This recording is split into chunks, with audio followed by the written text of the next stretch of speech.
Thank you. I was really interested in what you had to say, Mélodie, and thank you for that presentation. Are you suggesting, or is there a suggestion, that the Guanyin chapter, sutra, was originally, but you know what I mean, separate to the Lotus Sutra and became joined to it at a later time, or that it was taken out of the Lotus Sutra?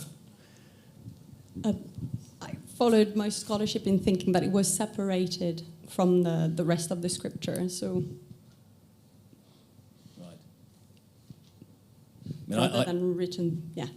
So there's some suggestion that this Lotus Sutra itself was not in origin, I use that term again, one text. Okay. If anyone else has any thoughts on that. Maybe Professor Harrison could say something on that. Yeah, that seems to be the scholarly consensus, is that it grew in stages and the later chapters were added at the end. I have a question, since I've got the microphone. I have a number of questions. One for Mélodie about the recurrent oil and grease stains. And I wanted to ask whether any chemical analysis had been done of those to determine what caused them. So that's something the conservators might touch upon this afternoon. I'm not sure we've had the time to conduct systematic analysis, but we do see a difference in those oily stains. So some are, to reuse Imre's term, grease stains, and probably from contact, and others, I would say, are oil stains, possibly from oil lamps used in ceremonies. We don't know. I think there is some work done also in Canada, maybe by Amanda Goodman and teams, on looking at this type of marks on the manuscripts. And thank you for help on chapter 25. I think also, I don't know for in the case of Dunhuang manuscripts, because something we see in some of those reconstituted manuscripts is some that came, for instance, from the chapter 25 included with other tuen. So, for instance, you have the beginning of chapter 26, but then it got trimmed or maybe it got damaged, and you have an end sheet that's been added. So in that sense, I couldn't be conclusive from the survey of the manuscripts in the collection as far as I'm concerned, but I'll go with scholarship.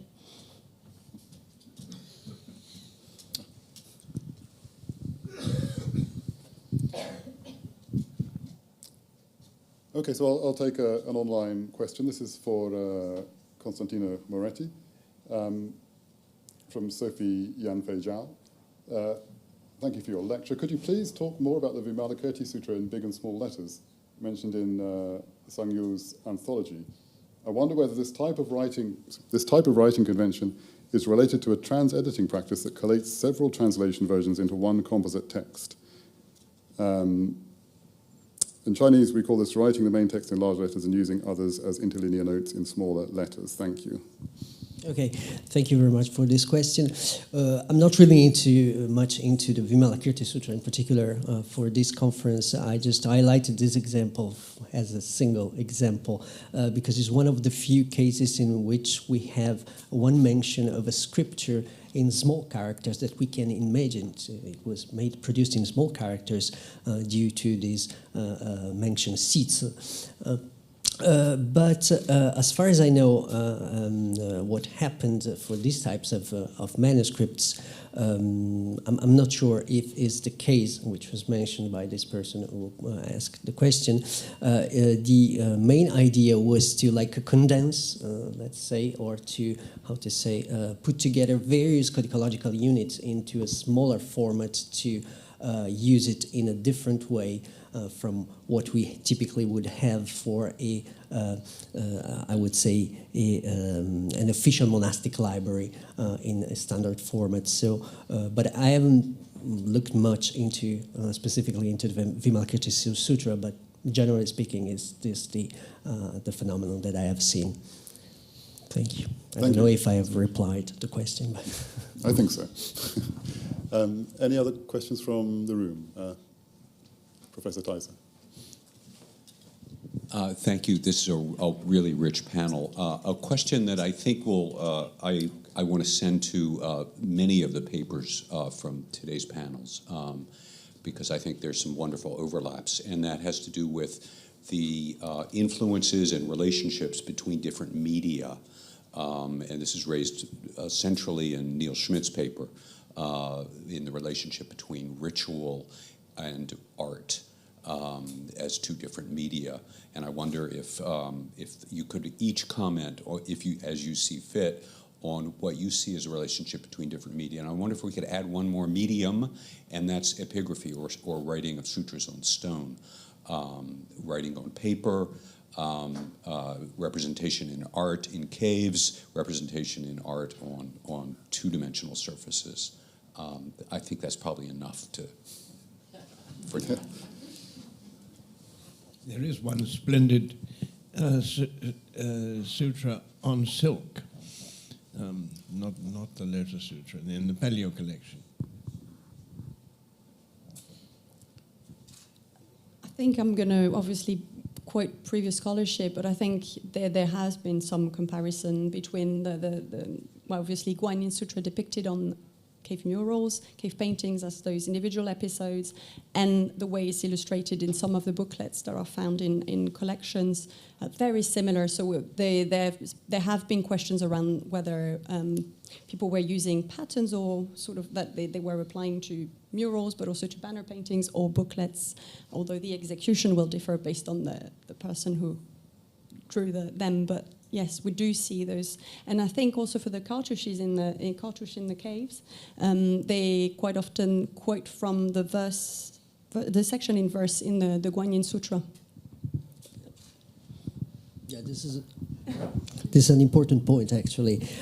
Just to figure out, for example, how do they quote from given sutra in these cartouches, inscriptions? Because how do they select specific parts of the text to illustrate, to comment an illustration? This is an important point. And you highlighted another very important point, I think, epigraphy.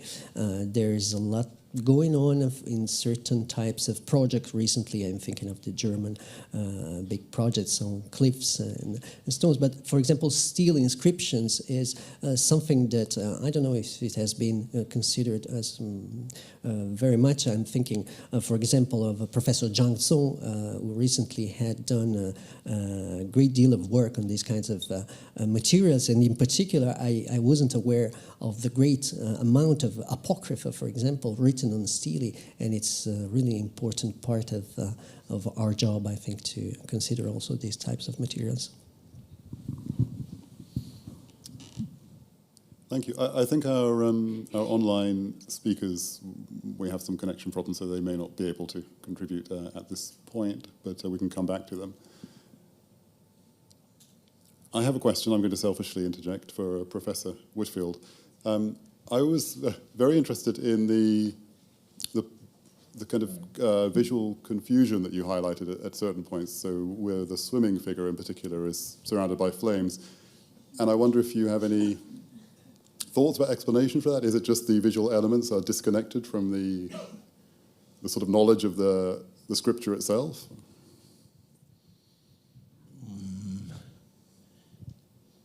I don't think I have, actually. I think that there's some elements, like the Great Fire, the river and the sea, where it's a sort of obvious starting point for depictions, and they must have had a text or somebody explicating and saying what must come next. And I think that's different from what we have in Cave 205, where these are large-scale compositions. First, there are two in the extreme west of the wall. And then there's the Guanyin and the Perils. And then there are two more Buddha groups. And then there's a very big, very large Buddha group, which, however, doesn't reach all the way to the balustrade on the arcade at the bottom of the cave, and so they filled that up with handy here, thousand Buddhas. So you're seeing something very interesting there. I think there has to be paintings that are arriving from central China and serving as models, because there aren't any others at Dunhuang that fill this requirement. Yeah, that's very interesting, and I think that's a good, at least a way towards an explanation of different models coming into the same visual space. And of course, once you have that one, then there are quite a few others which simplify it a bit. They're not so richly ornamented, because the thing with the one in 205 is that it is extremely beautifully done. Not only the landscape, but on one side of the Buddha there's a flowering lotus with a long undulating stem. On the other side, a totally different kind of plant, but equally beautifully done. So this is really quite extraordinary. Thank you. So I can see our remote contributors are online again. I'll quickly ask a question that came in for Imre, and maybe return to Professor Teiser's question, and you can direct it to them. Imre from Anonymous, thank you for your amazing presentation. I wonder how the folios initially from the same item end up in Russia and France and maybe other institutions. Yes, I think it's actually quite interesting that there's one scenario which would be that people like Stein and Paleo and the Russians, like the Oldenburg expedition.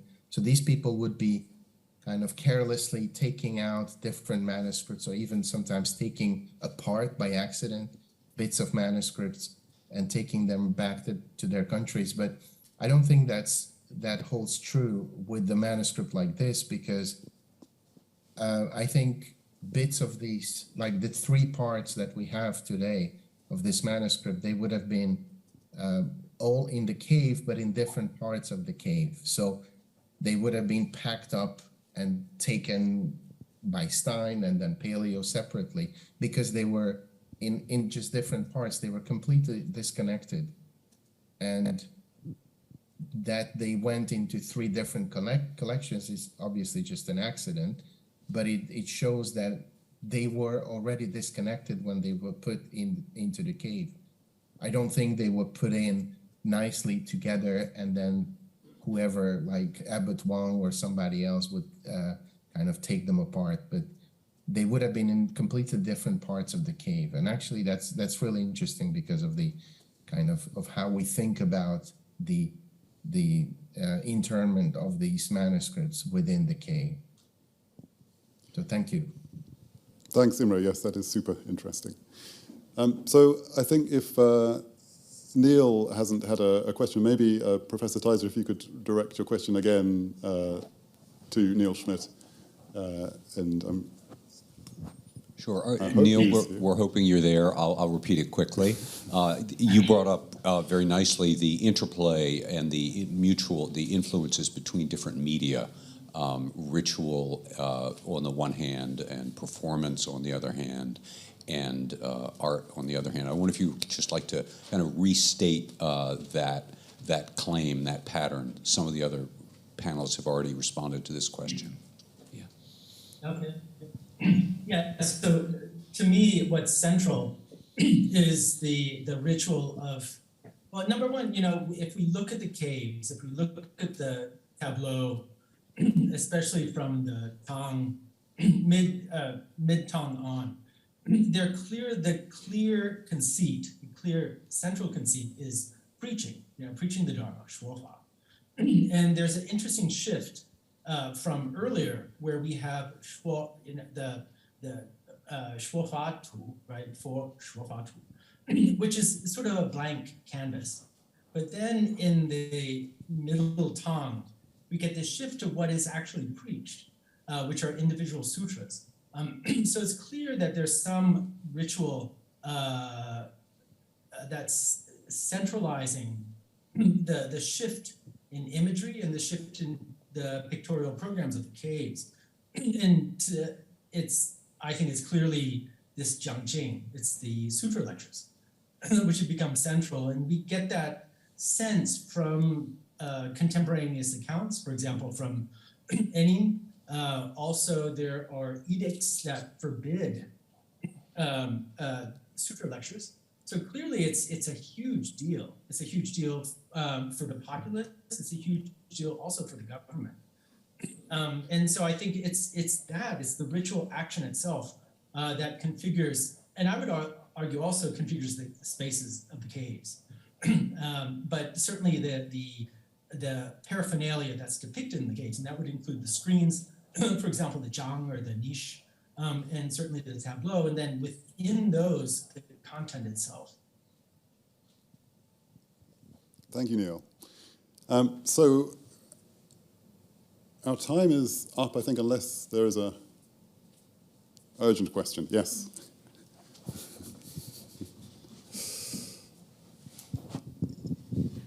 Neil, very nice to see you in such a distance. I just wanted to have a very simple, I have just a simple question.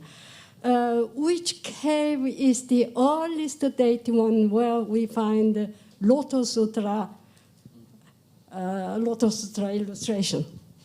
Which cave? That's a great question. And it depends what you mean by that, because of course we have pieces of the Lotus Sutra. In terms of the Prabhudaratna and the Shakyamuni together. So, and that's clearly a motif that starts very, very early. But if you mean full-blown, is that what you mean? Full-blown sort of Bahua Jing? The earliest data we cave. The earliest cave dated or approximately. You need the mic.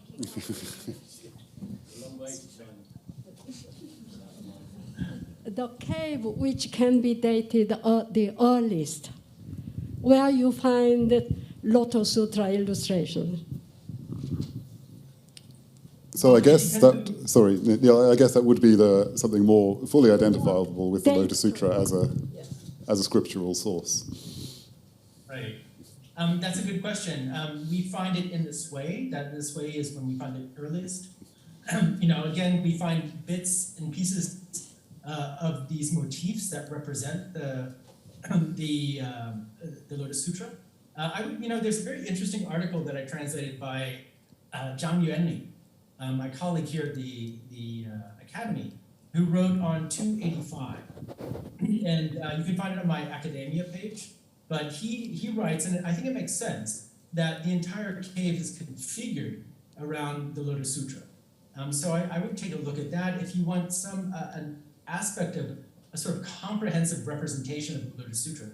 But of course that's in the 6th century, obviously earlier in the Sui. And there's nothing with that kind of totality, but it might be interesting for you to look at that article and to look at 285 as a kind of representation of the Lotus Sutra. Yeah, I think. By the way, the 420 that you showed is quite early. The 420, the cave 420 is one of the oldest, isn't it? It's on the ceiling of the. I think it's one of more the oldest. Yeah, that's right. Yeah. And those older formats are in a type of scroll format, of course.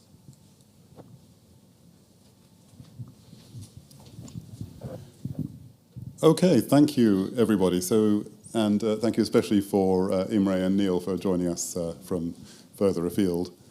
And we will wrap up this panel session now, and we'll break for lunch, and we'll be returning at 1:45 for the second panel of the day. And thank you to our panelists.